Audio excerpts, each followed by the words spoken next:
So the first one is abolish abortion from conception, right? From conception is the key there.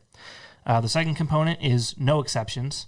The third component is equal protection or criminalization. The fourth component is ignore Roe. And the fifth component is repeals or supersedes all contrary statutes, including pro-life regulations. Yeah. So this is you might have heard, if you've been following the abolitionist kind of movement over time, you might have heard there's like 5 tenets of abolitionism, and those are sort of like philosophical principles undergirding the ideology of abolitionism. These are 5 particular components that we look for, that abolitionists who believe in those tenets look for in bills. So the whole point of the list that you just put out there are, these are the things that we look for specifically in deciding whether or not this is a good or a bad bill. So we don't want to really delay it. We want to go through them each and speak about them to some degree each.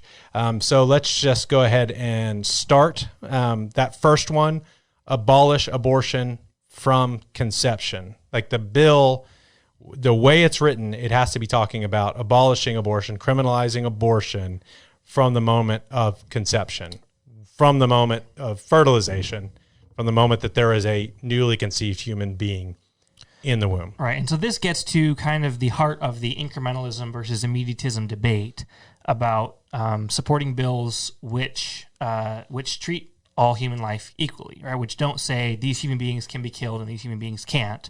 We're writing a law consistent with what we believe, with what God's word clearly teaches, with what the Declaration of Independence and the Constitution demand of us. Yeah.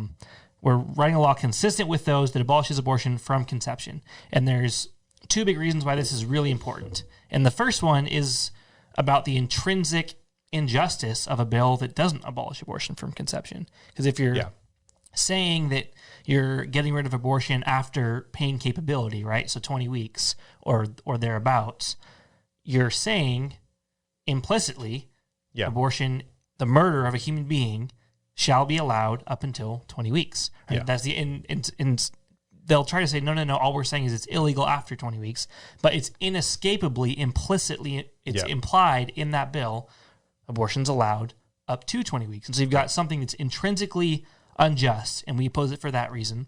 And then there's kind of this thing that goes along with it. When you have something that's intrinsically unjust like that, the effect of that is you teach the culture injustice.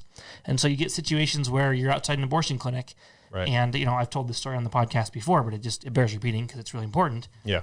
And a lot of people have probably experienced something like this. Right. You go to the abortion clinic and you heard someone tell you, well, it's, don't worry about it. I'm pro-life, but this baby isn't going to feel any pain. So don't worry about the abortion, right? Yeah. My baby's not feeling pain. And where does that type of idea come from? It comes from the Pain Capable Unborn Child Protection Act, which establishes pain as the marker for which lives are valuable and which aren't. And so you're teaching that injustice to the culture. So it's a bill that's not abolishing abortion in and of itself.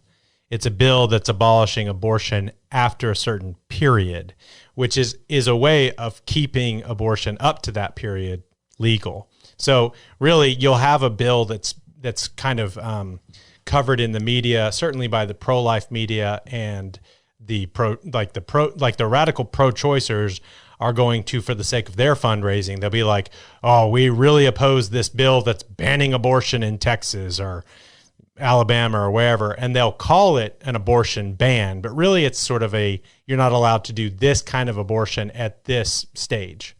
So the really significant thing, and to compare like an abolition bill and a pain capability bill or a heartbeat bill, is that an abolition bill doesn't look at abolishing abortion after a certain period. It's if you have a human being there, it's abortion in itself. You cannot abort a human being because they're a human being.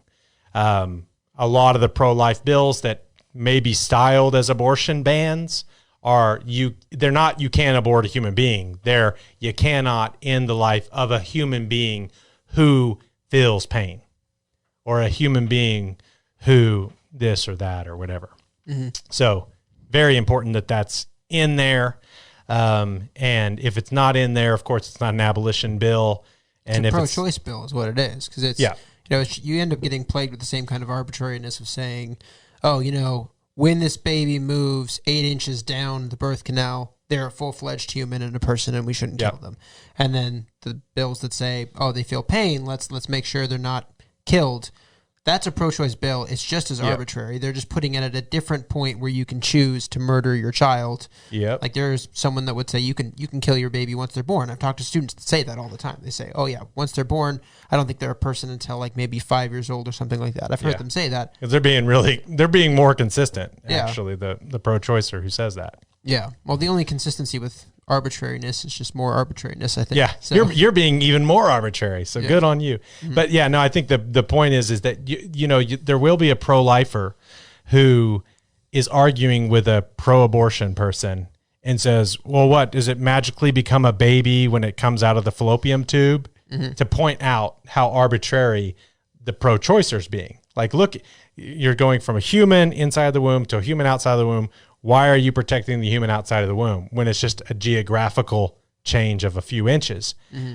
Well, they're willing to point out the arbitrariness and the inconsistency of the pro-choicer, but an abolitionist is doing that to them, saying, well, wait, so if it's a 20-week ban, well, are you saying that at 19 days or 19 weeks and 5 days or something like that, it's not a human? And so they're doing the same sort of arbitrary thing as it is. And of course, we point that out, and we would say it's not only the problem with this bill is that it's failing to be an abolition bill. The problem with this bill is it's an iniquitous decree, that it is showing partiality towards the babies who can feel pain.